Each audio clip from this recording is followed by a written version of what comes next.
Padre, del Hijo, del Espíritu Santo. Amén. Ven, Espíritu Santo, y llena los corazones de tus fieles, y enciende en ellos el fuego de tu amor. Envía tu Espíritu Creador, y se renovará la faz de la tierra. Estamos estudiando el Catecismo de la Iglesia Católica, segunda parte, la celebración del misterio cristiano. Primera sección, la economía sacramental. Capítulo primero, el misterio pascual en el tiempo de la Iglesia. Artículo segundo, el misterio pascual en los sacramentos de la Iglesia. Estamos ahora en el segundo apartado de este artículo, donde el Catecismo dedica 5 números, del 1117 al 1121, al estudio del tema que tiene como título Los sacramentos de la Iglesia. Número 1117 del Catecismo dice: por el Espíritu que la conduce a la verdad completa, la Iglesia reconoció poco a poco este tesoro recibido de Cristo y precisó su dispensación tal como lo hizo con el canon de las Sagradas Escrituras y con la doctrina de la fe, como fiel dispensadora de los misterios de Dios. Así la Iglesia ha precisado a lo largo de los siglos que entre sus celebraciones litúrgicas hay 7 que son, en el sentido propio del término, sacramentos instituidos por el Señor. Un número muy claro este que nos regala el Catecismo en esta mañana, queridos amigos. Juan 16:13. Cuando venga Él, el Espíritu de la verdad os guiará hasta la verdad completa, pues no hablará por su cuenta, sino que hablará lo que oiga y os anunciará lo que ha de venir. La auténtica interpretación de las enseñanzas de Jesucristo no se puede llevar a efecto si no se ha recibido en el seno de la Iglesia Católica. ¿Por qué? Porque es el Espíritu Santo el que va revelando el sentido de las palabras de Jesucristo. Ese Espíritu Santo, recibido en el seno de la Iglesia, en el seno del colegio apostólico, el día de Pentecostés, es el que va iluminando. Y que la Iglesia desde el primer momento ha sido asistida por el Espíritu Santo para entender correctamente todo lo que Jesús ha dicho. Es por eso, queridos amigos, que pretender interpretar lo que Jesucristo ha dicho al margen del seno de la Iglesia Católica, al margen de la iluminación que el Espíritu Santo ha tenido durante 2000 años con ella, es un completo error. Es un buscarse a uno mismo. Con la luz de ese mismo Espíritu Santo que Jesús había prometido, la Iglesia va reconociendo poco a poco el tesoro de Jesús y lo va explicando y le va dando forma. Esto es muy, muy importante. Y en lo referente a la liturgia de los sacramentos, la Iglesia va adecuando ciertas formas externas de los sacramentos. ¿Por qué? Porque en todos los sacramentos tenemos una liturgia tan explícita y tan preciosa que es única de ese sacramento. Eso lo podemos ver, por ejemplo, en la celebración de la liturgia de la Eucaristía. No hay otra celebración igual, no existe. Es explícita, es única esa celebración litúrgica. La Iglesia tiene el poder para adecuar, para darle forma a las palabras de Jesús. Por eso él mismo, en ese momento, cuando le dijo a los apóstoles: lo que atéis en la tierra quedará atado en el cielo, y lo que desatéis en la tierra quedará desatado en el cielo, no se refería únicamente a la confesión, al sacramento de la penitencia, También se refería a esa entrega que Jesús le estaba haciendo de la autoridad que le daba a la iglesia para dar forma a lo que Jesucristo había instituido, para dar forma a los sacramentos.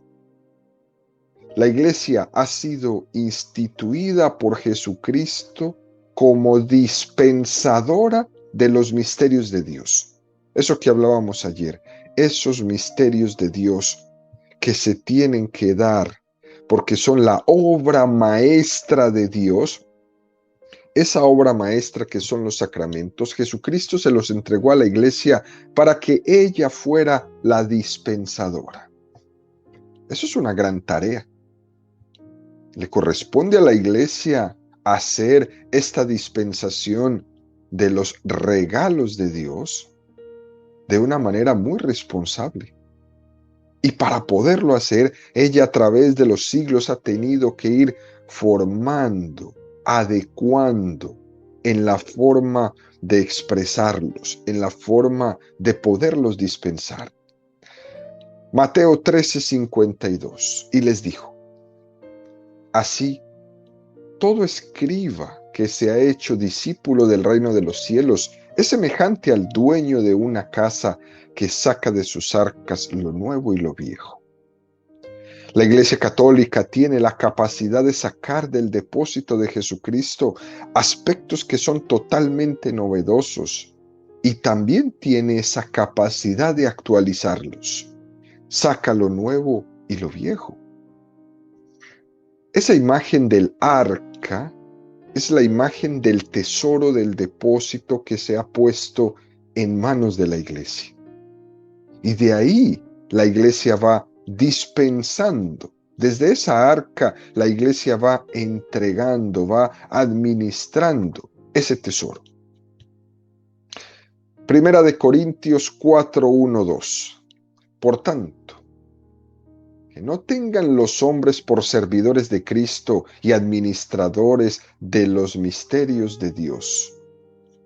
Ahora bien, lo que en fin de cuentas se exige de los administradores es que sean fieles. Qué texto tan hermoso este de la primera carta a los Corintios. Que nos tengan los hombres por servidores. Expresión tan importante, especialmente hoy. Hoy, que todos seamos servidores. Y es por eso que la iglesia tuvo que formular expresamente, cuando distintas herejías alrededor de los siglos negaban el depósito de la fe. Es por eso que la iglesia tuvo, por ejemplo, que ir formando el canon, por ejemplo, de las escrituras, los libros revelados, y señalarlos como palabra de Dios, y también los sacramentos instituidos por Jesucristo. La iglesia tiene la autoridad para hacer esto. Jesús le dijo: os conviene que yo me vaya, para que venga a vosotros el Espíritu Santo. Él os conducirá hasta la verdad plena. Eso se lo dijo a la iglesia. En el Espíritu Santo tenemos a Cristo hoy más presente que nunca. Más presente incluso que cuando convivió con sus apóstoles ahí en Galilea. En virtud de los sacramentos, Jesucristo está presente y más efectivamente con nosotros y con mayor capacidad de acción que cuando estuvo en Galilea. Esto es algo precioso, porque es de los sacramentos donde sale su fuerza. Dicho esto, el Catecismo nos presenta el número 1118 que dice: los sacramentos son de la Iglesia en el doble sentido de que existen por ella y para ella. Existen por la Iglesia porque ella es el sacramento de la acción de Cristo que actúa en ella gracias a la misión del Espíritu Santo. Y existen para la Iglesia porque son sacramentos que constituyen la Iglesia, ya que manifiestan y comunican a los hombres, sobre todo en la Eucaristía, el misterio de la comunión del Dios amor, uno en tres personas. ¡Qué belleza este número! Fijémonos su primera afirmación, cómo ilumina todo. Los sacramentos son de la Iglesia en doble sentido. Existen por ella y para ella. ¿Qué significará esto que suena así como tan redundante? Por ella y para ella. La Iglesia es un instrumento de esos sacramentos y es también fin de esos sacramentos.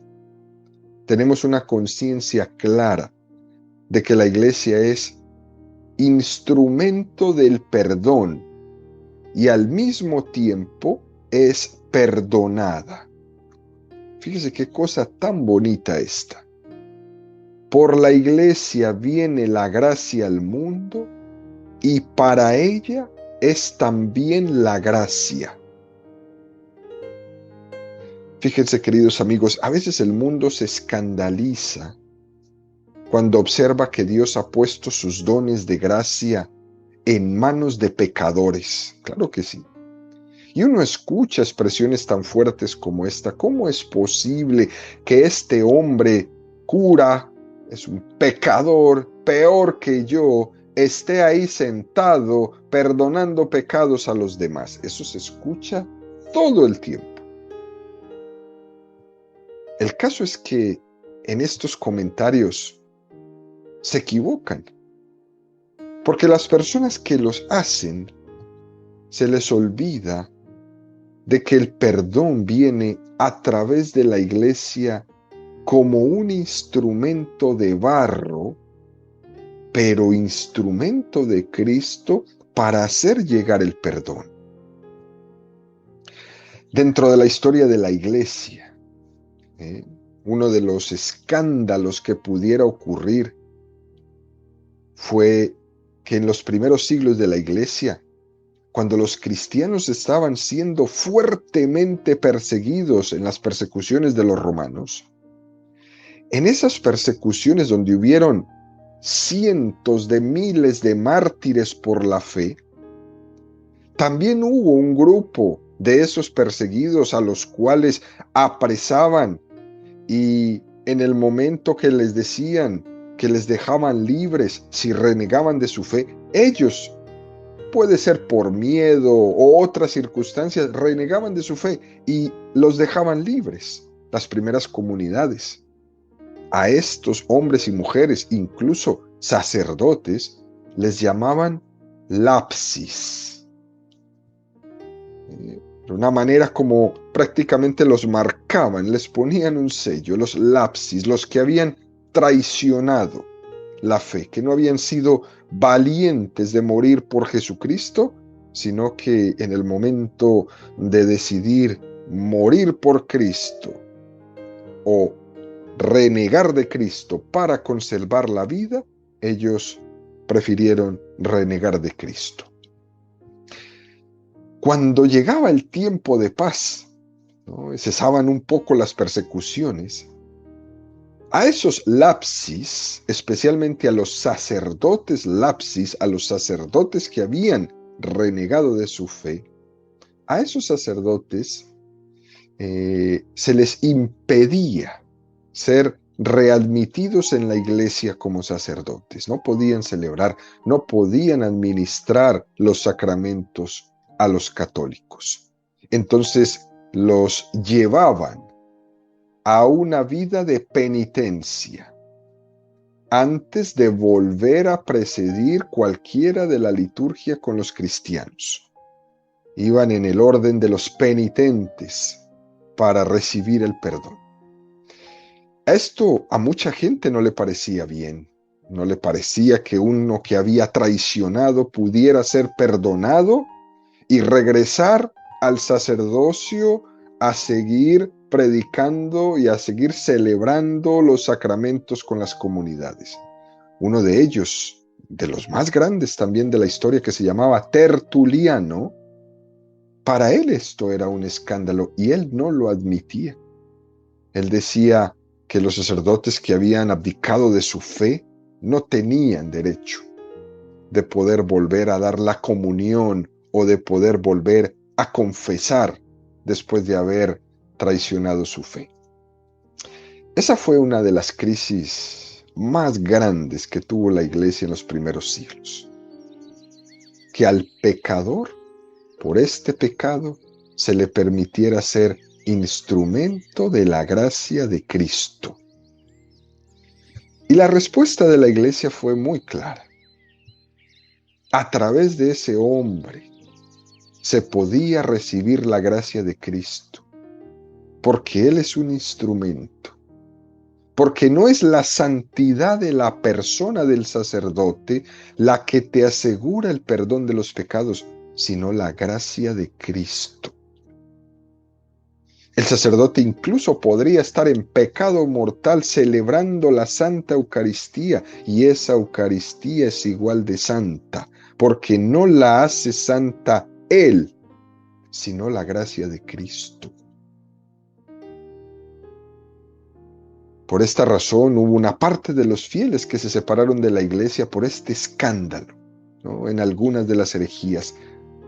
Por ejemplo, uno de los grupos herejes grandes que hubo al inicio del cristianismo, que se llamaban los montanistas, ellos se separaron porque ellos pretendían hacer una iglesia de solo puros, ¿no? También se escucha por ahí, queridos amigos, esta frase, ¿no? Bastante ya tengo yo con mis problemas, como para ir yo predicándole a otros, ¿no? Eso se escucha también mucho por ahí. Pero el caso, querido amigo, es que Dios te puede elegir como instrumento para llevar su palabra a los demás, al mismo tiempo que tú también recibes esa llamada a la conversión. También Dios te puede elegir.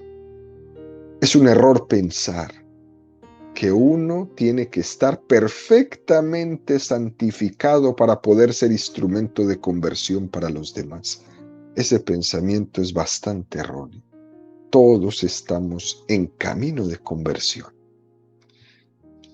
Dicho esto, el Catecismo nos presenta el número 119 que dice: formando con Cristo cabeza, como una única persona mística, la Iglesia actúa en los sacramentos como comunidad sacerdotal, orgánicamente estructurada.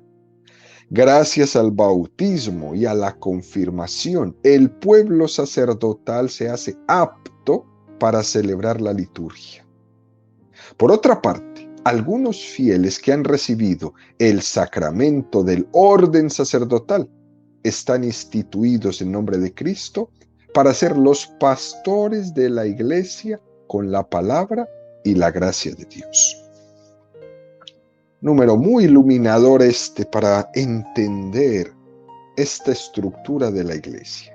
Fíjense, queridos amigos, nos habla este número del catecismo que a través del sacramento del bautismo y la confirmación, cada uno de nosotros, el pueblo sacerdotal, se hace apto para poder celebrar la liturgia.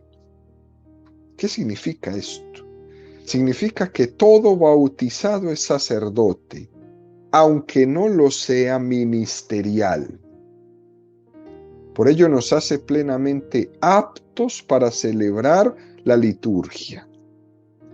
La liturgia es para bautizados. Todos están llamados, claro que sí. Cuando alguien no está bautizado, asiste a una celebración de la Eucaristía, lo que está haciendo es oír misa. Cuando tenemos una persona no bautizada en la celebración, lo que está haciendo es oír misa. Únicamente asiste. Pero los bautizados no únicamente asistimos, sino que celebramos la Eucaristía. Por eso uno no puede decir, voy a ir a oír misa. Un bautizado no puede decir eso. Un bautizado tiene que decir, voy a ir a celebrar la Eucaristía, no a oír misa. A oír misa los no bautizados. De hecho, deberíamos desterrar esa expresión que se escucha tantas veces. Voy a oír misa. No, pero si es que la misa no se oye, tú eres un bautizado, celebras, porque eres sacerdote. Esto es muy hermoso. El bautizado celebra la misa, celebra la Eucaristía, celebra la liturgia y al mismo tiempo se une a la asamblea celestial que está también celebrando la liturgia de los santos que alaban a Dios en el cielo. Y eso es lo que voy a hacer el domingo cuando voy a celebrar la Eucaristía, no a oír misa.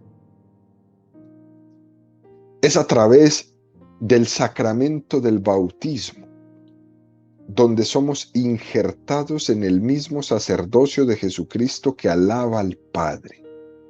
Estamos participando, queridos amigos, de la misma oración de Cristo al Padre.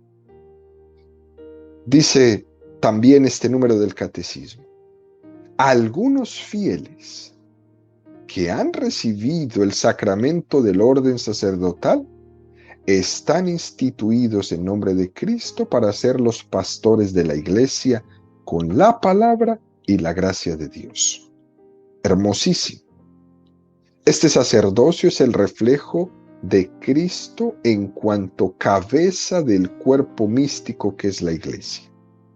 Los sacerdotes, los obispos, por el sacramento del orden que han recibido, ellos han sido elegidos del pueblo sacerdotal. Ellos han sido elegidos entre el pueblo para ser ordenados ministros. Esto es muy hermoso, porque antes de ser ordenados como ministros del altar, sacerdotes de Dios, eran sacerdotes como todos los demás por el bautismo. Ellos participan del sacerdocio de Cristo ahora en cuanto cabeza. Y eso es muy hermoso en la Iglesia Católica, muy respetable, y tenemos nosotros, queridos amigos, que hacer un propósito de defensa de nuestros sacerdotes. Dicho esto, el Catecismo nos presenta el número 1120 que dice: el ministerio ordenado o sacerdocio ministerial está al servicio del sacerdocio bautismal. Garantiza que en los sacramentos sea Cristo quien actúa por el Espíritu Santo en favor de la Iglesia. La misión de salvación confiada por el Padre a su Hijo encarnado es confiada a los apóstoles y por ellos a sus sucesores. Reciben el Espíritu de Jesús para actuar en su nombre y en su persona. Así, el ministro ordenado es el vínculo sacramental que une la acción litúrgica a la que dijeron y realizaron los apóstoles, y por ellos a la que dijo y realizó Cristo, fuente y fundamento de los sacramentos. Número precioso este que nos presenta el Catecismo, queridos amigos. El ministro ordenado o sacerdocio ministerial está al servicio del sacerdocio bautismal.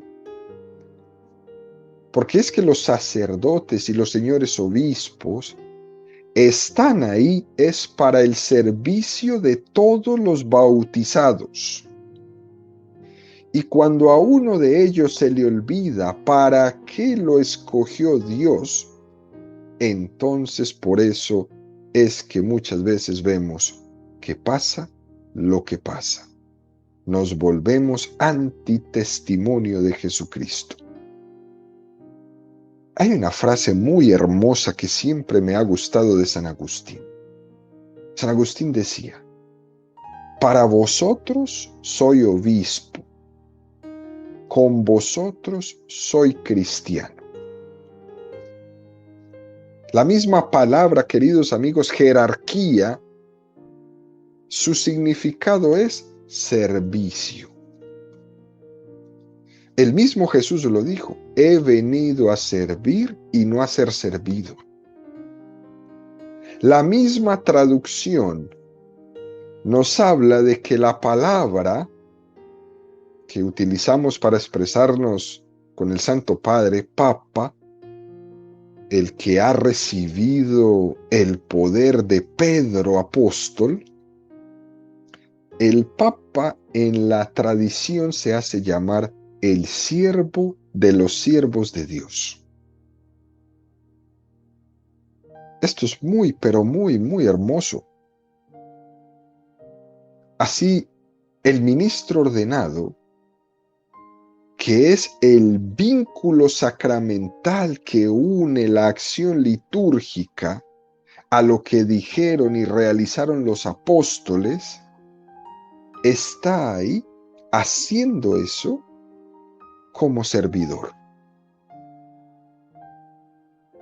Es un servicio que él garantice que a cada uno de los sacerdotes por el bautismo, nosotros, nos llegue la gracia de Cristo. Es una gran labor. En el sacramento del ministerio sacerdotal, su trabajo es que la gracia de Cristo llegue a todos los bautizados. Y que aquellos que no han sido bautizados lleguen a bautizarse.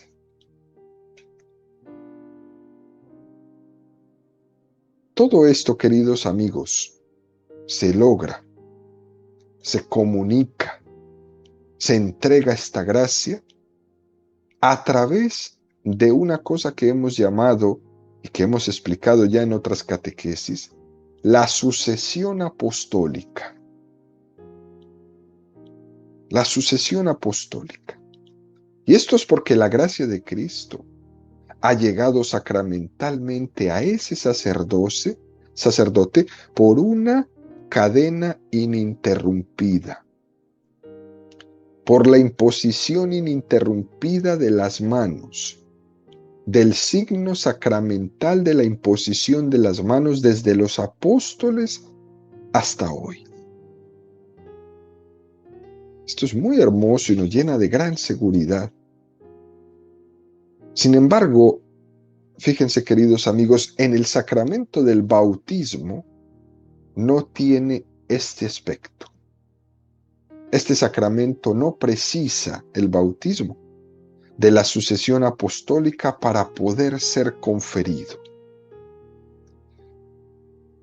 El Código de Derecho Canónico, en el número 861, dice algo que es muy hermoso y ojalá que los que nos estén escuchando se lo puedan memorizar casi. Dice el número 861 del Derecho Canónico: en caso de extrema necesidad, cuando no hay un sacerdote, a un niño le puede bautizar válidamente un seglar. Incluso puede llegar a bautizar válidamente a alguien que no esté bautizado con la debida intención. ¡Qué número tan impresionante! Es decir, que no son los sacerdotes los que realizan exclusivamente el sacramento del bautismo. mas sí el sacramento de la Eucaristía y de la penitencia. Ese es único para ellos. Para celebrar la Eucaristía y para perdonar los pecados es completamente necesario la sucesión apostólica para poder celebrar estos sacramentos, mas no el bautismo. Para celebrar el bautismo en caso de emergencia, como dice el Código de Derecho Canónico, de extrema necesidad, cuando no hay un sacerdote, a un niño le puede bautizar un seglar. El papá, la mamá, la abuelita, el hermanito, el tío, en caso de extrema necesidad, en el hospital, en el momento del nacimiento, en un accidente, cualquiera puede bautizar siempre y cuando se tenga la debida intención de la Iglesia.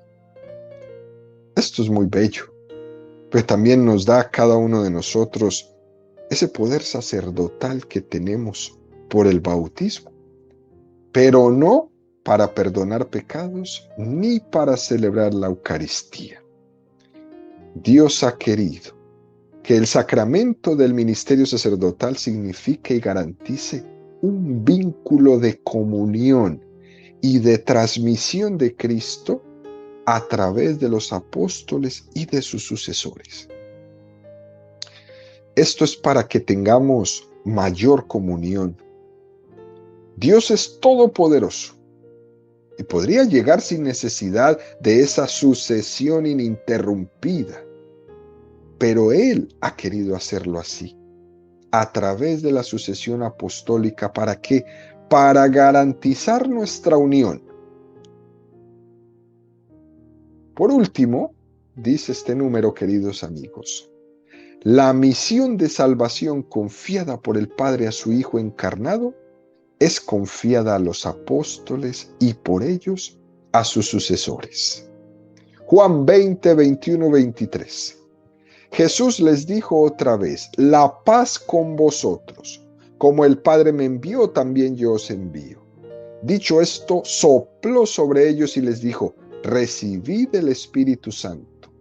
A quienes perdonéis los pecados, les quedan perdonados. A quienes se los retengáis, les quedan retenidos. Lucas 24, 46, 47. Y les dijo: así está escrito, que el Cristo padeciera y resucitara de entre los muertos al tercer día, y se predicara en su nombre la conversión para perdón de los pecados de todas las naciones, empezando desde Jerusalén. Mateo 28, 18, 20. Jesús se acercó a ellos y les habló así: me ha sido dado todo poder en el cielo y en la tierra. Id pues y haced discípulos a todas las gentes, bautizándolas en el nombre del Padre, del Hijo y del Espíritu Santo, y enseñándoles a guardar todo lo que yo os he mandado. Y he aquí que yo estoy con vosotros todos los días hasta el fin del mundo. Creo que este texto lo dice todo. Creo que este texto le responde a cualquier protestante, cualquier cosa que diga: católicos, y he aquí que yo estoy con vosotros todos los días hasta el fin del mundo. Se lo dijo a los apóstoles, a los sucesores de los apóstoles, los señores obispos, hasta hoy y hasta el fin del mundo. La misión que Cristo recibió del Padre es encomendada a los apóstoles, y de los apóstoles se ha ido transmitiendo por esta sucesión apostólica, por este poder de la gracia, de uno en uno hasta hoy. Por eso, queridos amigos, en forma de conclusión, nosotros tendríamos simplemente que estar agradecidos con el Señor por este gran regalo de ser católicos, por este gran regalo de tener a nuestros sacerdotes, por este gran regalo de tener a nuestros obispos, por este gran regalo de tener la seguridad de que estamos unidos completamente con Jesús por medio de ellos. Sin duda alguna, es la experiencia más bonita. Vivir, caminar, existir, sabiendo y teniendo presente que Él estará conmigo, que estará con nosotros todos los días hasta el fin del mundo.